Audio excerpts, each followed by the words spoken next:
নমস্কার বন্ধুরা, সবাই খুব ভালো থাকবেন, সুস্থ থাকবেন। সুজাতা কিচেনের স্বাগত জানিয়ে সবাইকে আজকে রান্নার নতুন রেসিপি শুরু করছি।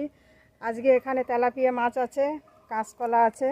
কাঁচকলা দিয়ে তেলাপিয়া মাছের তরকারি রান্না করব। আর এই যে আমার হাতে সজনের শাক, এই সজনের শাকের তরকারি রান্না করব। তা আপনারা পুরো ভিডিওটাই আমার সঙ্গে থেকে দেখবেন। এখন মাছ কেটে নেব, তেলাপিয়া মাছ কেটে নেব।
এই মাছটা আগে থেকে আঁশ তুলে নিয়েছি, কেটে নেব।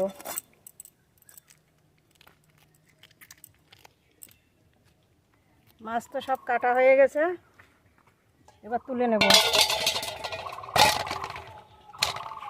ভালো করে ধুয়ে নিয়ে এসে রান্না করে চলে যাব। মাছ কেটে খুব ভালো করে ধুয়ে নিয়ে এসেছি। মাছ পরে ভাজবো, আগে তরকারি